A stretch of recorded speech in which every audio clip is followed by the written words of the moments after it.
मैं लड़की हूँ, मुझे खुद की ज़िंदगी बचाने के लिए पैसे देने होंगे। मुझे खुद को बचाना है, पैसे तो लगेंगे। अपनी इज़्ज़त बचानी है, पैसे तो लगेंगे। खुद को मुक्ति चाहिए, पैसे तो लगेंगे। अजीब से वर्ड्स है ना, बट सच है। और ये कहीं और नहीं, हमारे ही देश में हो रहा है, भारत में, इंडिया में। एक प्रथा कह सकते हैं, एक मानसिकता कह सकते हैं, या क्या है सच्चाई इसकी, करेंगे डिस्कस। कहानी शुरू करूं उससे पहले नमस्कार, प्रणाम, आदाब, सत श्री अकाल। कैसे हैं आप सभी? उम्मीद है स्वस्थ होंगे, मस्त होंगे और व्यस्त होंगे। हो भी क्यों नहीं बॉस, बहुत जरूरी है। बहुत दिनों से ना कंफर्ट जोन में जहां मैं कहानियां लिखती हूँ, वहां आप लोगों को मैं लेकर गई और वहां से कहानियां कह रही थी। अभी थोड़ा मन किया जगह चेंज करूं, तो आ गई। मध्य प्रदेश में रामगढ़ एक ऐसी जगह है जहां पर एक प्रथा सदियों से चली आ रही है। सदियां मतलब बहुत टाइम से एक प्रथा चली आ रही है, जिसको वहां के सारे कॉमन लोग फॉलो करते हैं। अच्छा, प्रथाएं ऐसी होती हैं जो लोक वनंतियां, मतलब जो लोगों ने एक से दूसरे को ट्रांसफर किया कि ऐसा होता है, ये करना चाहिए, है ना। वो जैसे कि हमारे देश में एक चीज बहुत माना जाता है कि आप दही खाकर निकलो तो आपका कार्य सफल होगा, शुभ होगा। जिंदा मछली को देखना शुभ माना जाता है कई जगह। तो ये क्या है कि एक विश्वास चला आ रहा है। अब कई लोग इसे अंधविश्वास भी कहते हैं, कई लोग इसे विश्वास भी कहते हैं। तो ये सारी चीजें हैं, मतलब कहता है ना मिली जुली सरकार, मतलब कुछ कुछ चीजें मिलकर एक चीज, एक रचना बनती है, जिसको समाज कहते हैं, समाज के रीति रिवाज कहते हैं, जो भी उसके अलग अलग नाम दिए जाते हैं। अब आज की जो घटना है, आज की जो डिस्कशन है, या आज जो मैं आपको बताने वाली हूँ, वो एक ऐसी जानकारी है जो हमारे ही देश के एक जाति में, जनजाति जाति में शादी के लिए बनाई गई। और उस प्रथा का नियम दूसरे समय में क्या था, जब आज से 50 साल पहले, और अभी उसकी क्या सिचुएशन है, दोनों बताऊंगी।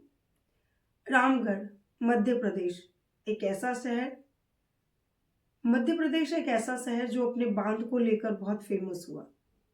कुछ टाइम पहले ही हमारे देश के प्रधानमंत्री ने वहां एक बहुत बड़ी मूर्ति बनवाई। कौन सी मूर्ति थी मुझे जरूर बताना, आप लोग कमेंट में लिख के, मैं वेट करूंगी। एक ऐसी मूर्ति बनवाई, कौन सा बांध था, उस बांध का नाम भी आप लोग लिख के मुझे कमेंट सेक्शन में जरूर बताएं। पता तो चले कि हम लोग अपने देश के बारे में कितना जानते हैं। तो ये दो चीजें बहुत चर्चित रही। हमारे देश में कई छोटी छोटी छोटी जातियां हैं, और वो छोटी छोटी जातियां अपने अपने संस्कार, संस्कृति, सभ्यता सबको साथ लेकर चलती है। ये पेपर देख रहे हैं आप, इसमें मैंने इसी की जानकारी लिखी है। जो बताने जा रही हूं उसका नाम है नत्रा झंगाजा। अलग है बट है। एक प्रथा बनाई गई रामगढ़ में कि बहुत ही छोटे एज में, 18 साल से कम एज की लड़कियों की शादी कर दी जाती थी, और वो लोग अपने घर परिवार में अच्छे से बंधे रहें, तो उसके लिए उनकी शादी का एक मूल्य तय होता था। मूल्य तय होता था पैसे, नगद के तौर पर। इससे लड़कियों को घर संसार को समझने में आसानी होती थी, और उस टाइम के लोगों को शायद ये तसल्ली रहती थी कि अब जो है कुछ नेगेटिव कदम कोई भी फीमेल नहीं उठाएगी, क्योंकि एक फीमेल घर से गई तो पूरा घर बिखर जाता है। सिर्फ एक यही सोच थी। ये सोच और ये प्रथा वहां पर बड़े लोगों में नहीं है, मतलब जाति के हिसाब से अगर बात करें तो उच्च जातियों में ये प्रथा नहीं पाई जाती। बट जो कहते हैं निचले स्तर की जातियां हैं, उसमें ये एक प्रथा बनाई गई। अब ये प्रथा बहुत साल पहले बनी थी, लेकिन अभी इस प्रथा की क्या सिचुएशन है वो बताती हूँ। हमारे देश में हो या विदेश में हो या बहुत जगहों पर शादी करने के अलग अलग नियम हैं, लेकिन रामगढ़ में जब छोटी बच्चियों की शादी आज भी कर दी जाती है, जैसे कि 8 साल की उम्र में किसी लड़की की एक एंगेजमेंट फिक्स कर दी जाती है और उसे बता दिया जाता है कि ये तुम्हारा हस्बैंड है। उसके बाद वो उसी के बारे में सोचती है, किसी और इंसान के बारे में नहीं सोचती। और जब 18 साल प्लस की हो जाती है तो उस लड़की को ले जाते हैं। ससुराल वालों के साथ जाने के बाद लड़की में ये चेंज आता है कि लड़की समझदार हो जाती है, मैच्योर हो जाती है और अपना घर परिवार चलाती है अपने हस्बैंड के साथ मिलकर। लेकिन यहाँ प्रॉब्लम एक आती है कि वहां पर एक नियम है कि अगर लड़की अपनी शादी से बाहर आना चाहती है, अपनी शादी तोड़ना चाहती है, तो उसके लिए कोई ज्यादा बड़ी बहस की बात नहीं है। सिंपल है, जितना अमाउंट घर वालों ने, लड़के वालों ने शादी पे खर्चा किया था, वो अमाउंट आप लड़के वाले को दे दो। उसमें कुछ ऐड करना चाहो तो वो कर दो और आप उस शादी से मुक्त हो जाओ। हाँ, दहेज कह सकते हो आप, शॉर्ट ऑफ। कई लोग तो मजाक में कहेंगे क्या वसूली हो रही है। अरे बॉस, वसूली नहीं है, थोड़ा पेशेंस रखो, आगे बताती हूँ। बहुत सारी और चीजें होती है, हमारे देश में भी हो रही है, विदेशों में भी हो रही है, बट सच्चाई है, घबराने की जरूरत नहीं है, सच बोल रही हूँ मैंने बहुत जगह सर्च किया, उसके बाद मैं आपके पास आई हूँ। कहानी कह देना सिर्फ इतना आसान नहीं होता। अब लड़कियां क्या करती हैं, अपने घर से पैसे ना देना पड़े इस वजह से वो बस एक सोसाइटी में जी रही होती है। अब सोचो, 8 साल की बच्ची, 9 साल की बच्ची, उसकी एंगेजमेंट हो रही है, कैन यू इमेजिन। जो बहुत छोटी होती है, जिनको अपने बारे में कुछ नहीं पता, बट एंगेज हो रही है वो। और क्यों? क्योंकि फैमिली मेंबर्स बोल रहे हैं। It's obvious, because you are in family, आप एक परिवार में हो, तो जो परिवार कहेगी आप वो करोगे। It's all about psychological thing. It's not about कि आप बहुत ज्यादा सोचो, ये सब सिर्फ एक साइकोलॉजिकल है, इसको बहुत बड़ा एक वो नहीं माना जा सकता। अब शादी होती है तो वहां की सुशीला, कौशल्या, ऐसी कई नाम है जिनसे हमारी बातचीत भी हुई है। तो उन्होंने कहा कि आप मेरी आइडेंटिटी चेंज कर दें, मैं एक्चुअल नाम मैंने चेंज कर दिया है। उनका कहना था कि उनके हस्बैंड ड्रिंक करके आते थे और उसको मारते थे, घर के लोग उनसे काम बहुत करवाते थे। मतलब हिंसा का स्वरूप बदल गया, बट हिंसा हो रही है धीरे धीरे, थोड़ा थोड़ा। वो कहते हैं ना, थोड़ा थोड़ा जहर दो तो एक दिन इंसान मर जाएगा, सॉर्ट ऑफ वैसा ही कुछ है, वो मिलती जुलती स्टोरी वही।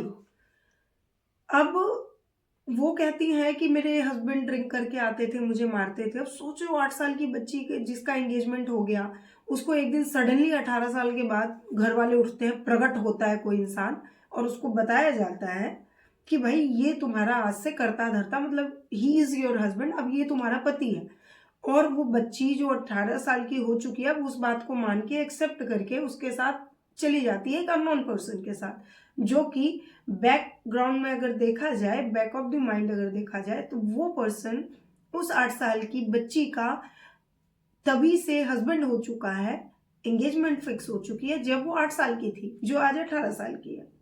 अब वो घर चली जाती है और वहां जाने के बाद वो एज ए वाइफ रहती है, सारे काम करती है जैसे घर में एक वाइफ का रोल होता है, वो प्ले करती है। बट प्रॉब्लम वहां आती है जब, जैसे मैंने कौशल्या की बात की, तो वो बता रही थी कि उसके हस्बैंड जब ड्रिंक करके आते थे तो वो अपने सास ससुर को बोलती थी कि मेरे साथ ये हो रहा है, मेरे हस्बैंड ड्रिंक करके आ रहे हैं, मुझे परेशान कर रहे हैं। तो उसका हस्बैंड बोलता था कि मैं तेरे बाप का थोड़ी ना पीता हूँ, मैं तो अपने पैसे से पीता हूँ। मतलब देखो, एक तो चोरी, ऊपर से सिना चोरी, एक तो गलती कर रहा है, ऊपर से बोल रहे तेरे बाप का थोड़ी ना पीता। अरे किसी के भी बाप का पी रहे हो बॉस, गलत पी रहे हो, किडनी विडनी फेल हो जाएगी, चले जाओगे ऊपर, कोई नहीं पूछेगा। लेकिन नहीं, टेंशन नहीं है। अब फीमेल मना करती है तो यही रिजल्ट आता है कि घर वालों के पास जब गई कौशल्या अपने सास ससुर को बताने, तो सास ससुर का जवाब सुनोगे? मुझे तो बहुत अजीब लगा। अब आप डिसाइड करो कि आपको अजीब लगा या नहीं। मुझे कमेंट बॉक्स में जरूर बताना कि किस किस को ऐसे उल्टे सीधे जवाब ससुराल में मिले। खैर, उसके ससुर ने कहा कि सही बात है, वो अपने पैसों का पीता है, तेरे बाप से थोड़ी ना ले रहा है, और अगर ज्यादा दिक्कत है तो चली जा अपने घर, हमें पैसे दे दे जो हमारे लगे हैं। अब कौशल्या बहुत सालों तक ये सब झेलती रही, लेकिन लास्ट में जब उसे बर्दाश्त नहीं हुआ तो वो अपने घर आ गई। और उसने अपने मम्मी पापा को कहा कि मुझे एक टाइम पीरियड चाहिए, उसमें मैं उसका पैसा दे दूंगी और अब मैं इसी घर में रहूंगी, चाहे छोटी सी दुकान करूंगी, चाहे किसी के घर में बर्तन झाड़ू करूंगी, लेकिन मैं वापस नहीं जाऊंगी। तो ये एक कहानी है। स्वरूप बदल गए, दहेज, अनुशंसा, रिस्पेक्ट, केयर, लव, अफेक्शन, पता नहीं कौन कौन से वर्ड्स हैं दुनिया में, लेकिन सब कम पड़ जाते हैं जहां एक सो कॉल्ड रीति रिवाज का नाम दे दिया जाता है। जबकि रीति रिवाज इसलिए बनाए गए थे जिससे कि समाज में सामाजिकता, इंसानियत, अपनापन, व्यवहार, रिस्पेक्ट, सम्मान, संस्कार ये सब बने रहे। लेकिन नहीं, वो है ना, हम तो हैशटैग वाले लोग हैं, तो हम तो जो करेंगे वही इतिहास रचा जाएगा, तो वही हो रहा है। तो ये एक ऐसी प्रथा है जिसको लेकर गांव वाले पुलिस के पास भी नहीं जाते थे, लड़कियां नहीं जाती थी। बट अब 2000 मतलब आप लगा लो कि 11-12 के बाद लड़कियां जागरूक हो रही हैं। वो शादी होने के बाद भी कई बार मना कर देती हैं, नहीं जाती। इसके लिए उन्हें कानून का सहारा लेना पड़ता है। पहले घबराती थी, बट अब कानून से जा रही है, बात कर रही है, और वहाँ के इंस्पेक्टर वगैरह भी सब हेल्प कर रहे हैं, जितने भी आला अधिकारी हैं वो भी हेल्प कर रहे हैं। इट मीन्स चीज़ें बदल रही है, सोच बड़ी हो रही है, तो हमें भी बड़े होने की ज़रूरत है। यही वो प्रथा है जिसके बारे में मैं आप लोगों से डिस्कस करना चाहती थी। अगर आपने भी ऐसा कुछ सुना है तो प्लीज़ लेट मी नो, मुझे बताइए। मैं उसके बारे में ज़रूर डिस्कस करूंगी और हम लोग मिल के कुछ नई बातें ज़रूर सोच समझ सकते हैं। तो ऐसे ही कहानी, उम्मीद है आपको आज की जानकारी अच्छी लगी होगी।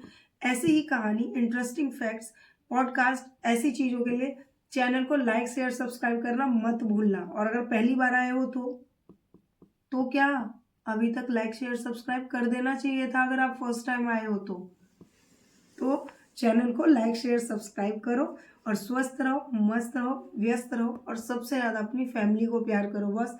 क्योंकि जो काम फैमिली करती है, जितना प्यार फैमिली देती है, उतना कोई नहीं देता। धन्यवाद।